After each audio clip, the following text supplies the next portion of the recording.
So UFC Fight Night Vegas 72 Song Yadong versus Ricky Simone just took place, and Song Yadong gets it done in the fifth round with a clean left hook, the same left hook he hit him with at the end of the fourth round to put Ricky Simone down badly, and I mean badly at the end of that fourth round. Lands the same shot in the fifth round, puts him down again.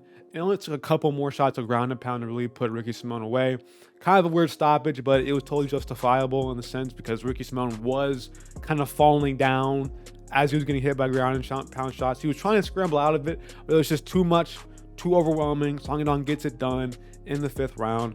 Great fight, a good technical fight. The first round was pretty slow. It was a pretty slow first round, and there was times where Song Yadong at the beginning would just stand there, like stand completely still, not move, and just stare at Ricky Simone. But that's just his character as a fighter. Second round comes out, they're showing more feints, they're doing more action. Song Yadong is really trying to put more power into his shots, trying to put Ricky Simone out. Landing a lot of leg kicks, Ricky Simone landing a lot of double jab. Close first and second round. Third round comes up, kind of the same thing with the first and second round, where they're still trying to like make reads, but they're getting more into the fight as it goes on. One adjustment that I thought was really well that Song Yadong did was the body shots. Wasn't really ever head hunting. He was going for left hooks to the liver, going for liver shots. You know, he was really trying to put his power into his headshots and then just really dig those body shots as the fight went on. Ricky Simone shooting as usual, trying to get a shot on him, just can never really get it. I think he got like one or two maybe he got, but as soon as he got him down, Song Yadong just got right back up. It was really just like that. That dude is like butter. Trying to get him down, it seems like it's almost impossible. He has really underrated takedown defense, Song Yadong does. So the fourth round comes around, and Song Yadong is really starting to unload a little bit, starting to put a lot more power in his shot, starting to step through with more, landing some good left hooks in the third and fourth round, clean left hooks, then eventually finds that shot in the fourth round at the very end. Like, I think there was probably 10 seconds left on the clock.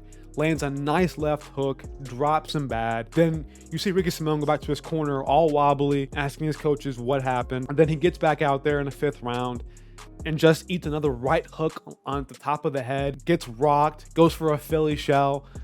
Song Yadong was very smart in throwing a leg kick in that moment. He had a great fight, just a great mental fight, a great IQ fight. I feel like his IQ was really underrated in this fight. He was just really smart and made the right decisions throughout the entire fight. And then eventually it was just too much for Ricky Simone. Eventually, all that damage he took in the fourth round, he never fully recovered from that shot. And then he gets put down again in like the middle of the fifth round, I believe. And it's over. It's all over. And Song Yadong is that guy. He is that guy now at bantamweight. He's a top 5 bantamweight in my eyes. Even if he's not ranked there by Tuesday, he's still a top 5 bantamweight. I just can't deny him that anymore. And I love his personality. I think Song Yadong's personality is really criminally underrated. He's always smiling, always talking a bit of trash. There was even one moment at the third or fourth round where Song Yadong threw an overhand right, completely whiffed it because Ricky Simone ducked underneath of it. But he just keeps walking forward, looks through the cage with his back completely turned from Ricky Simone, smiling and just shaking his head like, wow, I just missed that shot. And he turns back around, switches right back onto the fight, and then continues right back on. Like, his personality is low-key underrated. After the fight, this post-fight interview, he calls out Sean O'Malley and Chito Vera. Can speak good English, as I expected. I was wondering why he had a translator. I'm like, he's been here for so many years now, and he came in here young, so he should be able to have good English at this point. But he does have good English.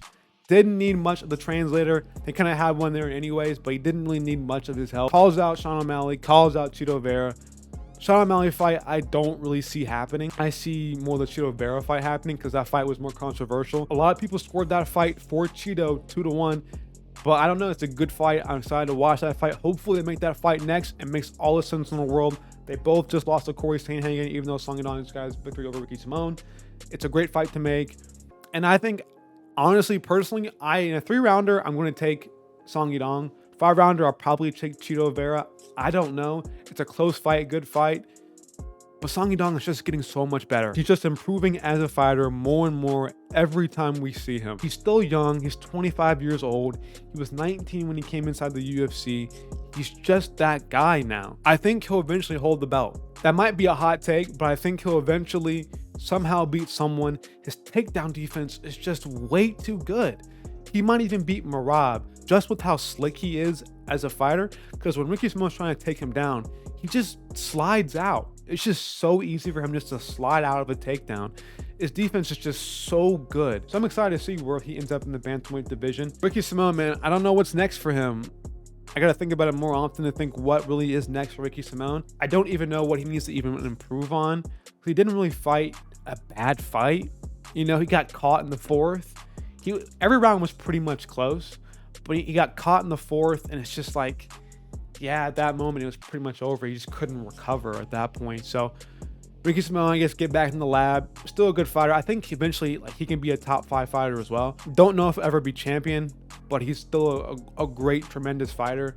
I like watching him. I think his takedowns are pretty slick. Yeah, Team Alpha Male back here, getting their fighters up here. I thought, you know, once Cody Garbrandt was out, you know, with the way his career has been going, you know, it's good for them to get another really good contender, possible future champion back on the map in Song Yadong. So kudos to Team Alpha Male. Yeah, Song Yadong, bro, he's the new guy on the block, new young guy on the block. He'll be here for a while. Yeah, I don't want to see him fight Piotr Jan. I think that would be just a weird matchup. Rob Font, maybe I could see him fighting Rob Font, but I think the perfect fight is just Chito Vera.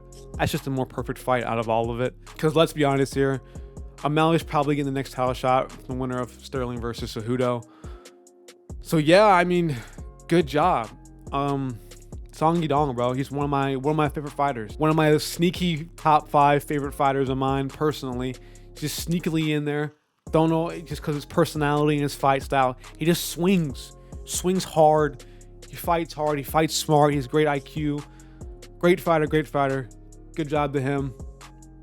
Hopefully we see him get another dub in his next fight. By the way, guys, check me out on Saturdays. I will be doing some more fight companions. So if you guys want live action commentary, if you're tired of just watching, you know, good old Michael Bisping and Daniel Cormier say the dumb things over and over again, you can come check me out. I'll be doing live commentary there. And yeah, thank you for watching the video. Peace out.